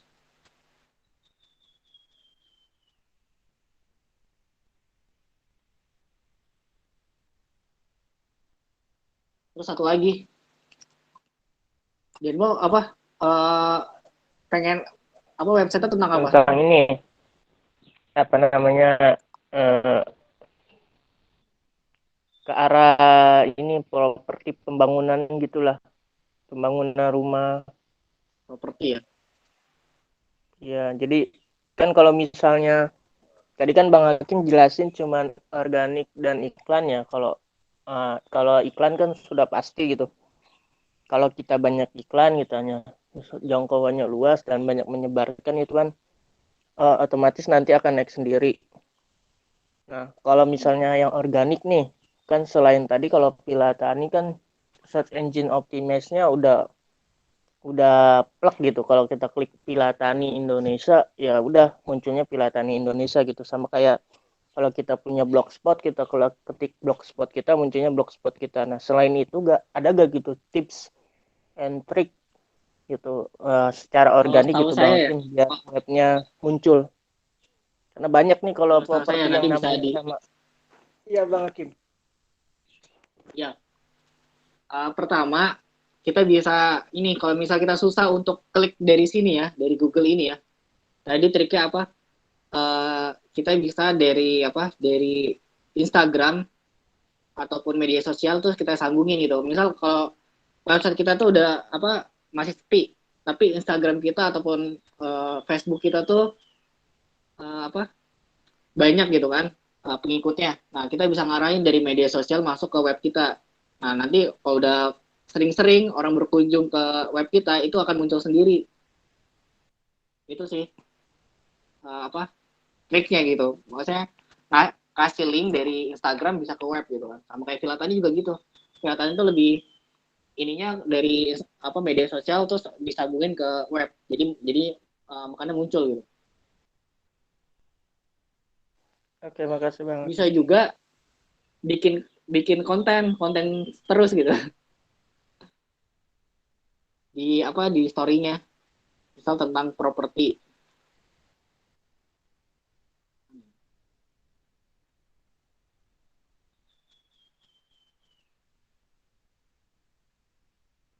Nah, bikin konten kayak gini nih properti rumah, contoh properti, pengertian properti. Ini tuh yang sering-sering apa yang sering muncul nih. Itu juga bisa. Mungkin itu ya. Nanti bisa dipelajarin ya tentang SEO. Itu banyak banget kelas-kelasnya. Kalau saya masih apa ya masih pembelajar. Makasih Bang Hakim. Sip. Ada lagi? Baik, kepada teman-teman yang mau bertanya dipersilakan ya. Bisa langsung on mic ataupun melalui kolom chat.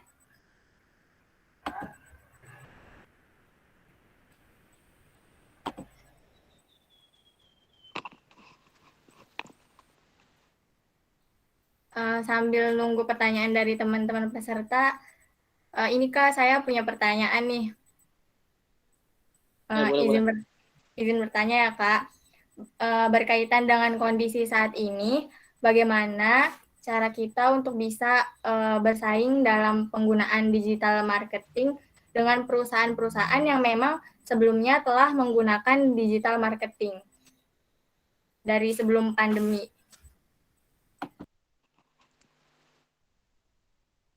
Ya, kalau saya ya, ini jadi metode saya.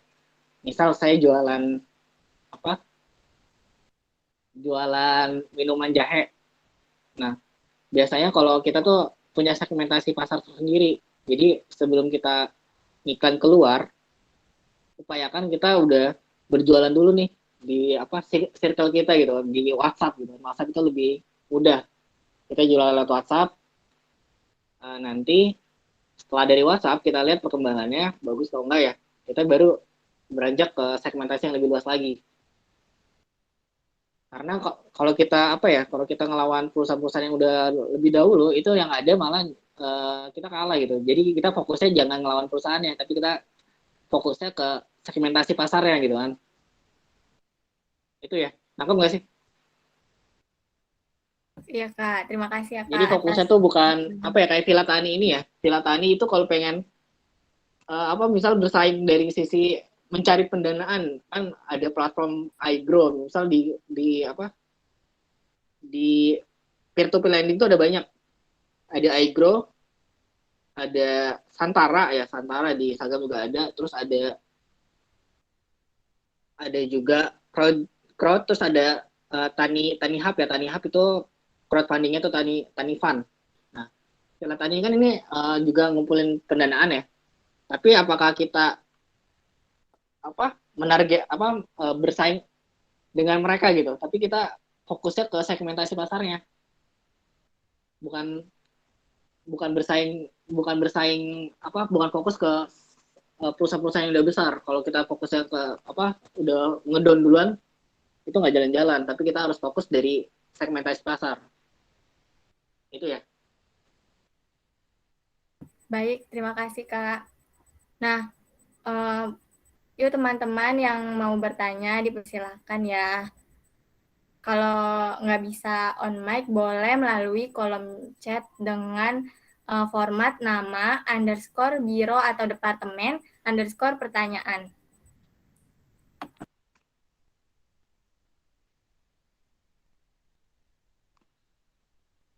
Saran sebelum berjualan, di fondasi platformnya itu harus dibagusin dulu gitu. Kayak misal pengen jualan lewat Instagram, nah kita harus punya tema juga. Instagram kita tuh fokusnya kemana, terus desainnya gimana, nah, itu harus difokusin. Ataupun pengen jualan lewat website itu kayak gimana. Jadi kalau udah ada fondasinya, pas orang datang gitu kan udah tertarik gitu. Sampai kita jualan, orang udah masuk nih ke jangkauan kita, udah masuk ke website kita tapi nggak ngeklik untuk beli. Misal kalau di Pelatanya kan beli pendanaan.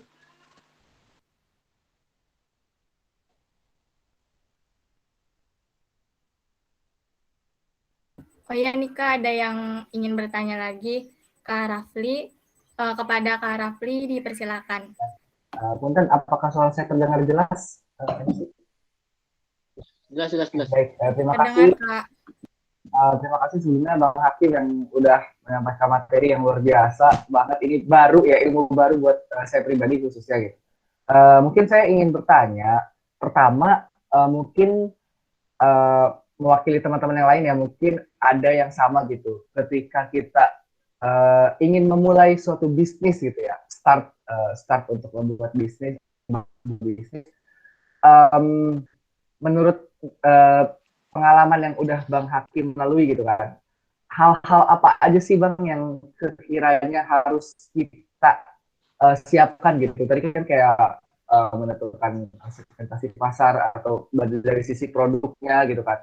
Nah, apa aja sih yang harus kita siapin gitu untuk memulai suatu bisnis gitu kan? Kadang kan orang gini Bang ya, ada yang saya mau mulai bisnis tapi agak ragu gitu apakah produknya bisa bersaing atau misalnya pasarnya yang tidak ada gitu, atau bukan tidak ada, maksudnya belum menemukan pasar yang tepat gitu kan. Itu kan terkadang suka bingung nih sebagai pemula gitu kan. Tapi kadang orang juga malah takut mencoba gitu kan. Akhirnya nggak jadi gitu ditunda. Nah, itu yang pertama. Nah, yang kedua terkait dengan tadi ya digital marketing. Aduh, cek. Oh ya, sorry. Ya, terkait yang kedua tentang digital marketing, Iban.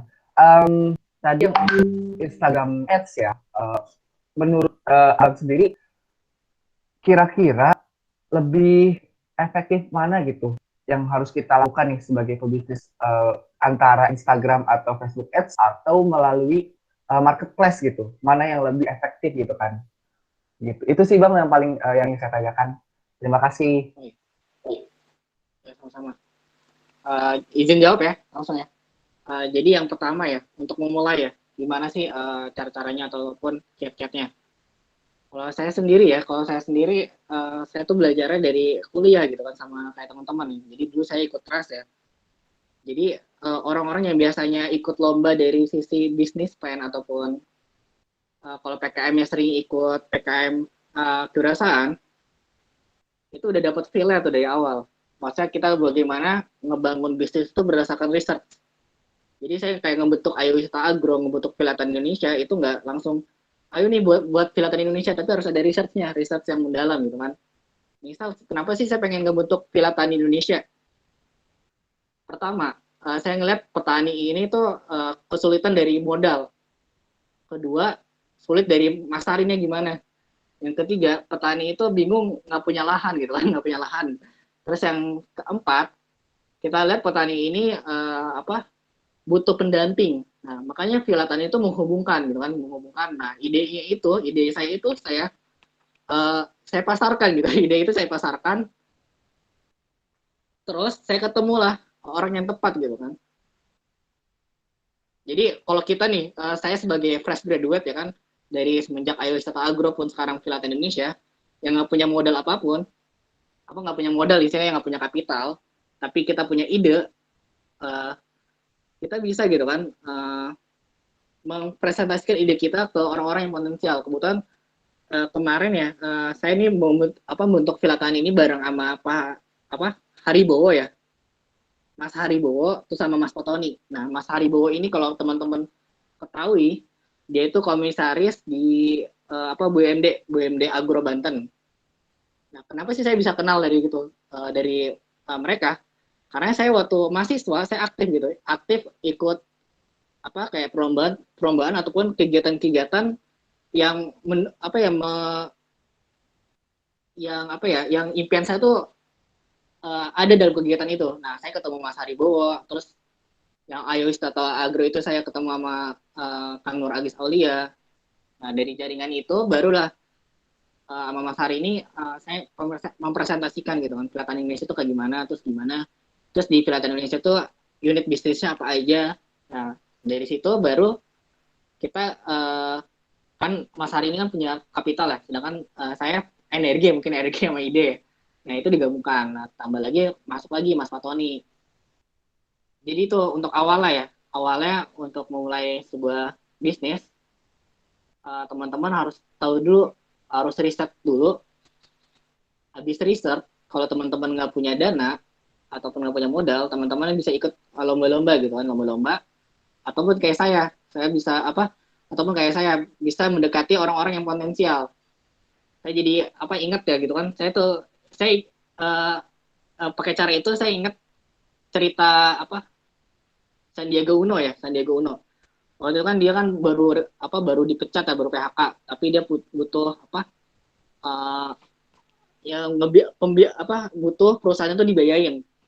Ini ceritanya terkenal banget sih. Nah, sampailah dia ketemu sama Pak Dahlan Iskan. Nah, dia minta selama 2 menit itu minta waktunya Pak Dahlan Iskan selama 2 menit untuk dia presentasi bisnisnya, dan itu ternyata langsung di ACC gitu kan. Nah, itu juga saya terapin. Nah, tapi bisa juga teman-teman lewat perlombaan. Nah, itu juga bisa dibiayain. Itu ya, ada yang kurang nggak? Jadi Ya, sebelumnya itu harus menentukan riset dulu. Masa riset ini masalahnya besar nggak sih? Biasanya kalau masalahnya besar, itu peluangnya juga besar.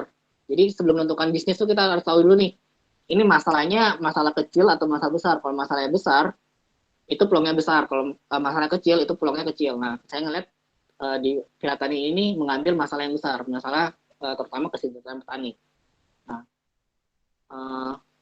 pertama riset itu, kedua riset pasarnya. Nah, Villa Tani ini ngeliat pasarnya juga, tadi kan masalah, terus peluangnya.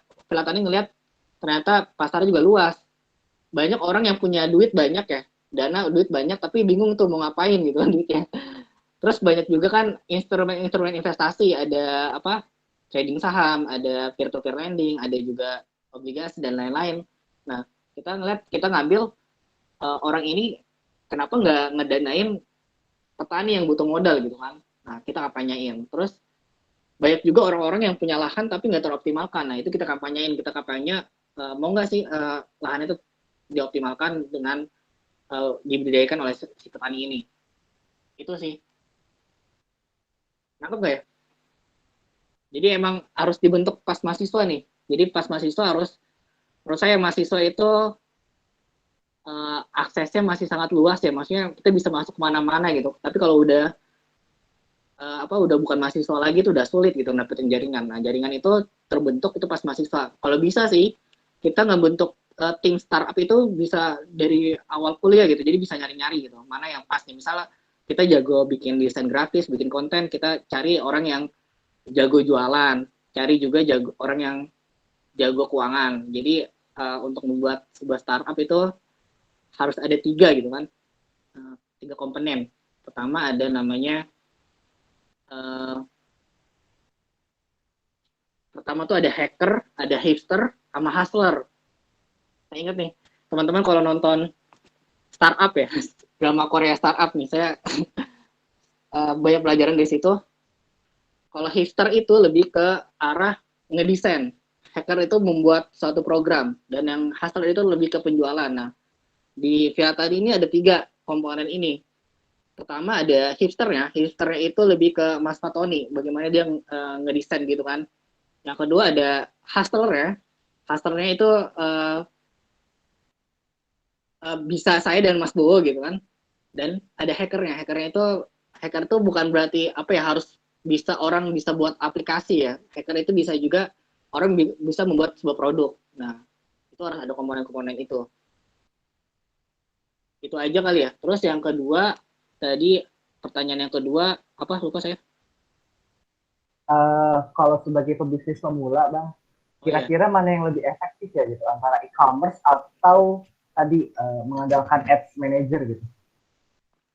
Nah, tadi kalau pengen fokusnya bisnis to bisnis, itu lebih pas Google Ads ataupun website. Website itu fokusnya menghubungkan apa bisnis ke bisnis. Sedangkan kalau pengen B2C ataupun bisnis ke konsumen, itu bisa menggunakan marketplace gitu kan. Nah, adapun kalau bagusan mana sih media sosial ataupun Shopee gitu kan, jualan Shopee atau jualan Instagram tuh lebih bagus mana? Nah, itu plus minus sih kalau kita ngejualin lewat Shopee, minusnya kita nggak punya database gitu kan. Maksudnya dalam arti kita nggak bisa ngeliat data orang yang mengunjungin Shopee kita tuh siapa terus apa lagi ya, terus ada potongan di situ ya, di Shopee ada potongan, dan kita itu akan main kebanting harga. Kalau di Shopee ya, Shopee sama Tokopedia tuh main banting-bantingan harga.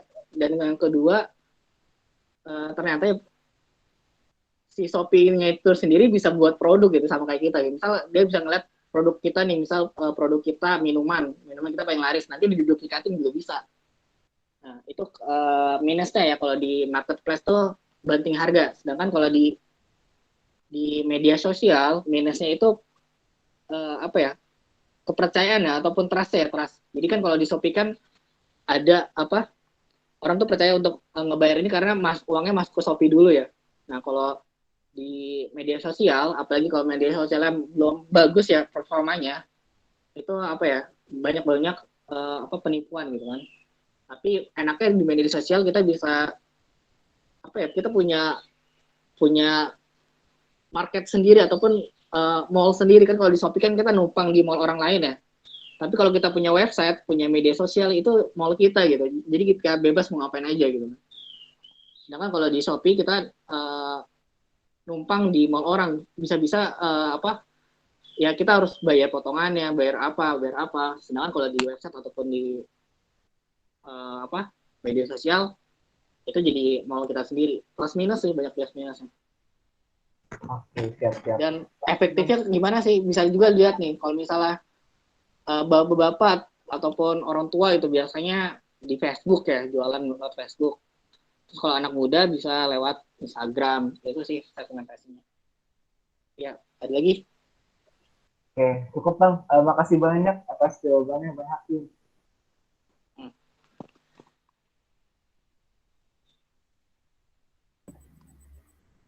Ini ada pertanyaan lagi dari Kak Nadila Gusti Wulandini. Pertanyaannya nih Kak, yang pertama, tantangan terbesar atau permasalahan apa saja yang sedang dihadapi, baik dari digital marketing yang paling mempengaruhi pengambilan keputusan pembelian suatu produk maupun jasa yang sedang dialami di masa pandemi saat ini. Terus yang kedua, dan jika ingin bersaing dalam digital marketing, channel apakah kita harus punya data analisis konsumen dan haruskah menguasai ilmu PR? Nih, gimana nih Kak? Dipersilakan kepada Kak Hakim untuk menjawab. pertama ya tantangan terbesar ya, permasalahan apa aja yang sedang dihadapi baik dari Liga Mapping yang paling mempengaruhi. Challenge-nya sih ini sih kalau di Piratari itu tantangannya tuh konten ya. Jadi saya merasa banget tuh dari Instagram kita dengan Instagram apa yang lain gitu, pesaing-pesaing gitu, dari kontennya kita masih harus di develop ya. Jadi itu ya biasanya orang tuh tertarik tuh dari konten yang diisi Instagramnya gitu kan. Itu sih challenge yang paling menantang itu menurut saya, bukan ngiklan ya. Kalau ngiklan itu apa ya, teknis lah, gampang, semua orang juga bisa ngiklan gitu. Terus nonton segmentasi juga gampang. Cuman yang sulit itu konsisten terhadap konten gitu kan. Kita harus membaca, misal lagi tren nih, tren tentang kurban gitu kan, kita harus buat konten semenarik mungkin tentang kurban gitu kan. Jangan cuma langsung jualan gitu, tapi harus ada apa kayak Villa Tani ya, 5 alasan beli sapi di Villa Kurban. Terus kalau bisa buat videonya. Nah, jadi challenge-nya itu lebih ke konten. Biasanya itu yang mempengaruhi mempengaruhi konsumen mengambil keputusan. Nah, yang kedua ya, ingin bersaing dalam digital marketing, ya butuh misal kita pengen jualan hewan ya, hewan kambing atau domba, kita harus punya channel ya. Misal kambing dan domba ini tuh kan akikah ya, misal kita pengen bisnis akikah. Nah, akikah ini biasanya sama siapa aja channelnya, berarti ibu hamil. Terus kita juga bisa ngambil konsumen dari apalagi rumah sakit bersalin, itu kan banyak data-datanya. Terus apalagi posyandu. Nah, itu channel-channelnya. Nanti ada namanya kanvas bisnis model. Nanti di kanvas bisnis model itu ada 9 skema gitu kan. Nanti teman-teman bisa belajar dari situ. Nanti search aja kanvas bisnis model. Nanti bisa ada 9 segmentasi pasar, terus ada lagi produk yang pengen dijualkan. Itu lebih dalam sih. Artinya kita harus punya analisa gitu, analisa konsumen, kita harus punya data jelas. Makanya kan di Google IG Ads ataupun FB Ads kan tadi kan ada pilihan ya, investor saham nih, misal saya share lagi ya.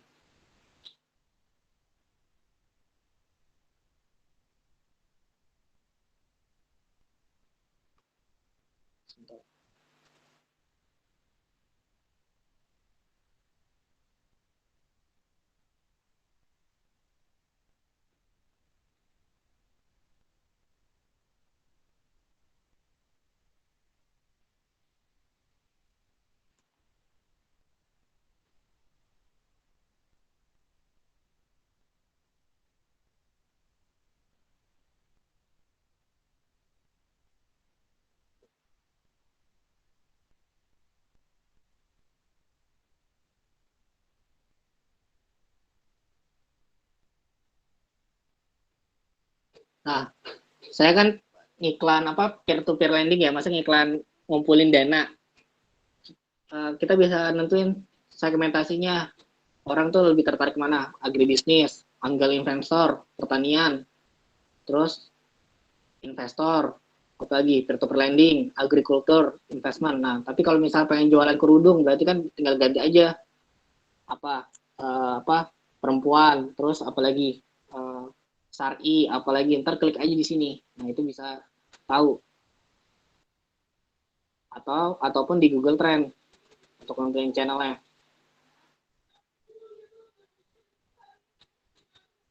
Jadi penting banget untuk punya data konsumen. Udah ya, ada lagi? Menguasai ilmu PR maksudnya apa ya? Oh, public relation ya. Ya, itu penting banget sih, public relation. Jadi kalau saya bilang ya, saya termasuk orang yang beruntung kali ya. Maksudnya memiliki privilege ya dari public relation ya. Jadi dan itu harus ditanami dari semenjak mahasiswa.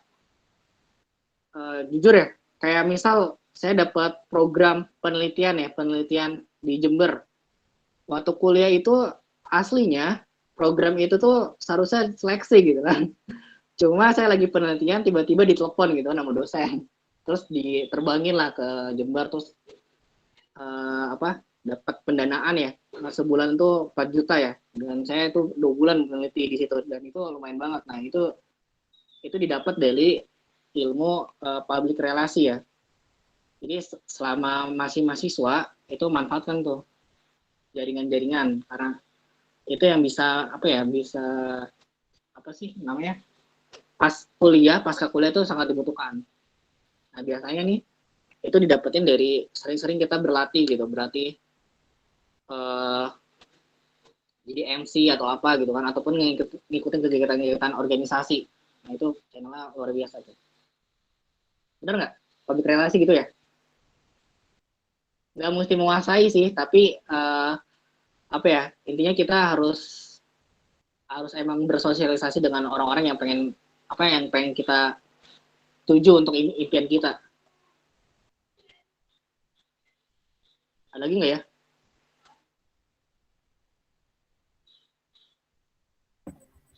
Iya nih Kak, karena waktu sesi tanya jawabnya sudah habis, mungkin dicukupkan saja ya sesi tanya jawabnya. Oh ya, teman-teman kalau pengen sharing-sharing, misal gimana cara ngebuat website, terus buat website dengan WordPress, terus apa lagi itu bisa kita juga sharing-sharing gitu. Karena zaman sekarang ya di industri 4.0 kita butuh namanya mall sendiri ya. Artinya kita butuh website sendiri. Nah, itu bisa juga kita pelajari. Mungkin itu aja ya.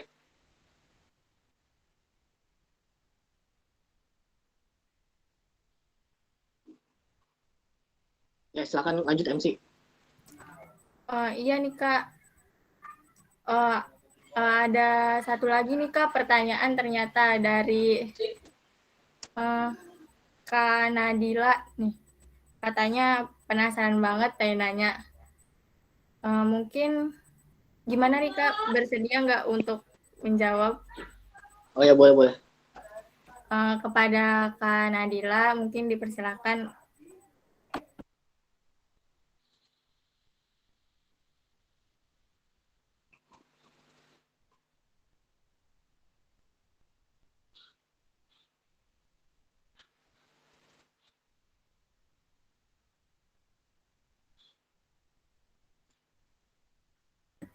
Ini Kak pertanyaannya, menurut Kak Hakim, TikTok itu media efektif nggak dalam digital marketing saat ini?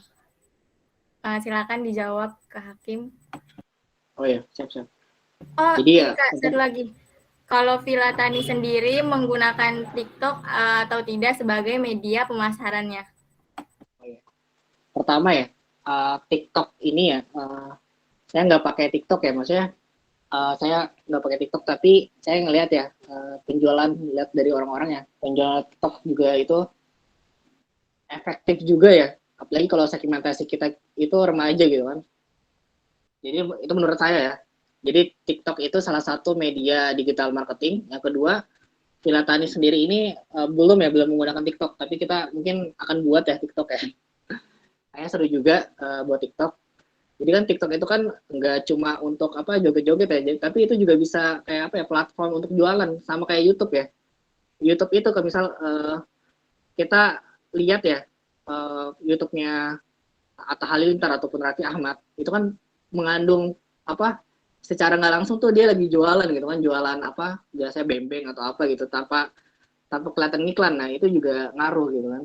Maksudnya kayak video-video itu saat ini kayak TikTok, dan sekarang ada Instagram, ada Reels ya. Nah, itu juga salah satunya media digital marketing yang reach-nya juga cukup besar gitu kan. Teman-teman kalau lihat di TikTok ya, teman-teman minta endorse produk sama artis TikTok itu bayarnya bisa jutaan gitu kan. Artinya itu juga termasuk ke dalam digital marketing. Itu kali ya. Baik, gimana nih Kak Nadila, apakah sudah cukup atau masih ada yang ingin ditanyakan?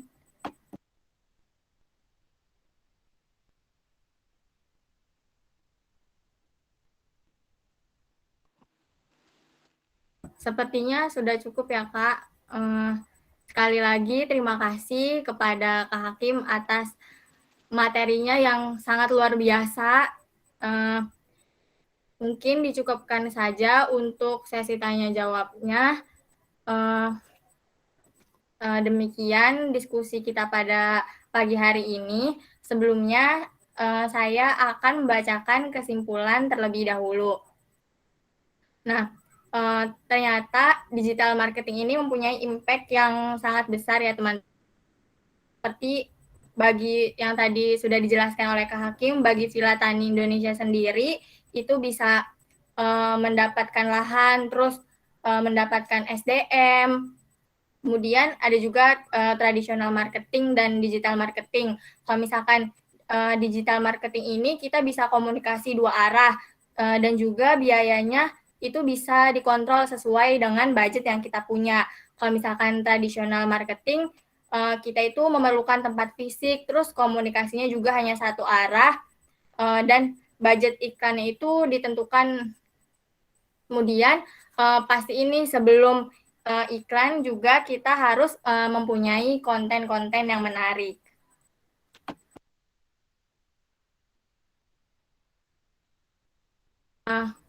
Baik, acara selanjutnya yaitu penyerahan sertifikat kepada pemateri kita. Kepada tim PDD dipersilakan untuk share screen.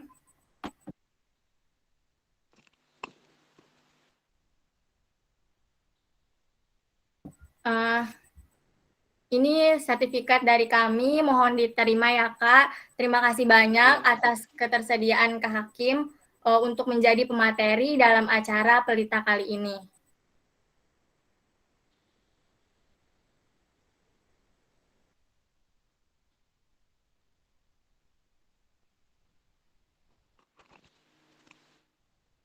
Ya, sama-sama.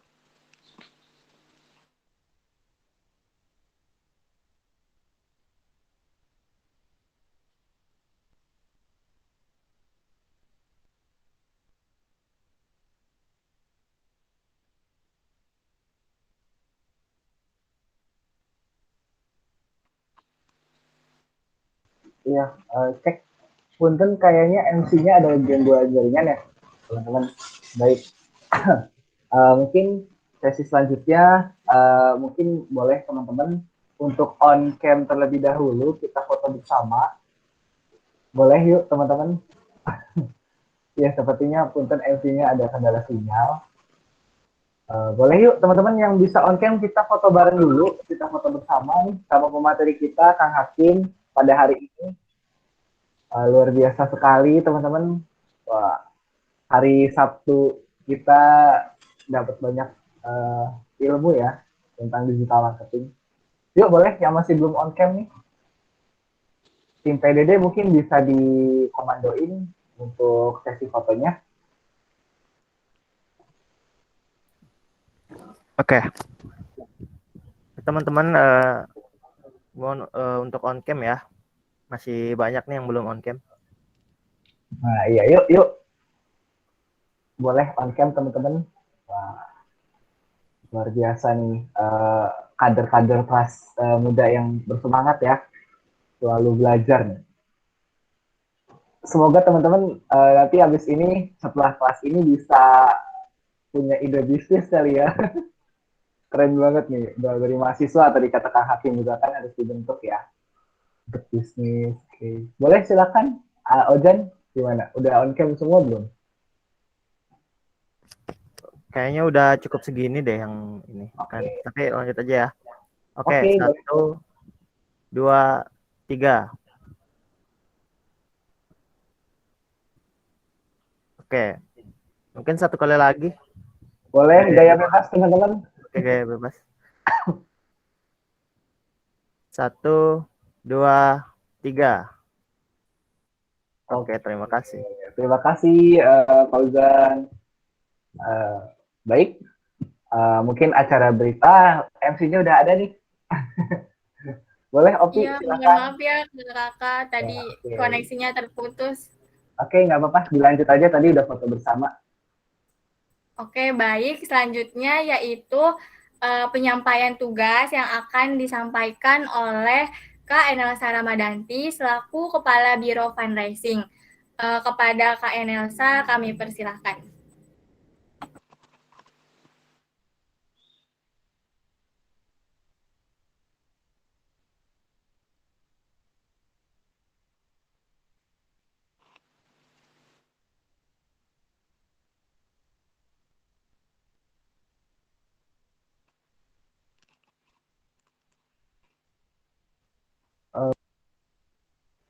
Punten Opi, sepertinya kayak Nelsa ada gangguan sinyal deh. Iya, ini kayak Nelsanya lagi ada Mungkin ada gangguan, jadi Latifah. jadi diwakilkan oleh Kak Latifah. Pada Kak Latifah dipersilakan. Iya, izin mewakili Tenelsa tadi masih ada gangguan sinyal. Nah, jadi buat nanti implementasi buat acara Pelita ini dari fundraising kita ngadain kayak jualan. Nah, jadi nanti produknya nanti kami kirim di grup. Nah, jangka waktunya itu dalam waktu 1 minggu. Nah, jadi kalian bisa promosikan produk-produk dari fundraising di sosial media kalian dalam jangka waktu 1 minggu. Nah, ini juga nanti ada reward dari 3 orang buat nanti yang berhasil mempromosikan produk yang terbanyak. Semangat jualannya teman-teman. Nanti akan dikirim di grup. Sip, mantap. Nah, ini teman-teman bisa langsung implementasi nih. Tadi yang udah disampaikan oleh Kak Hakim ya. Contoh kecilnya dari ini nih, dari hari ini. Oke, terima kasih Latifah. Silakan, Opi. Ya, jangan lupa ya teman-teman ikutin apa yang tadi dibilang Kak Latifah. Nah, acara selanjutnya yaitu pembacaan doa yang akan disampaikan oleh Saudara Abdul Muiz Al-Mukni. Kepada Saudara Muiz kami persilahkan.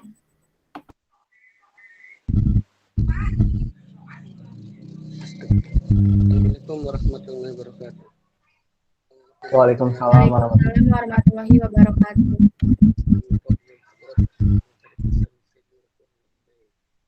Amin amin amin hamdan na'imin hamdan syakirin hamdan yuafini amal majidah. Ya Rabbana lakal hamdu kama yanbaghi Allahumma shalli ala sayyidina Muhammadin wa ala alihi wa sahbihi.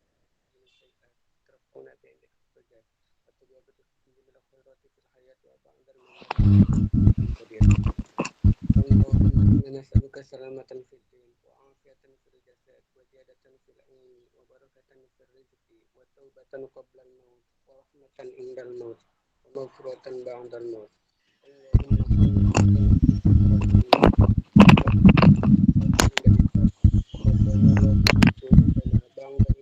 Allahumma wa hab lana min ladunka rahmatan innaka antal wahhab. Rabbana atina fid dunya hasanah wa fil akhirati hasanah wa qina adzabannar. Shalli wa sallim ala jamil anbiya'i wal mursalin walhamdulillahi rabbil alamin. Assalamualaikum warahmatullahi wabarakatuh. Waalaikumsalam warahmatullahi wabarakatuh. Terima kasih kepada Saudara Muiz. Alhamdulillah kita telah sampai di penghujung acara. Terima kasih kepada pemateri kita, Kak Hakim, serta teman-teman peserta yang telah mengikuti acara dari awal hingga akhir. Saya selaku Master of Ceremony memohon maaf apabila ada kata-kata yang kurang berkenan. Akhir kata, wassalamualaikum warahmatullahi wabarakatuh. Waalaikumsalam warahmatullahi wabarakatuh. Terima kasih teman-teman yang sudah mengikuti acara ini. Terima kasih Kang Hakim. Salam.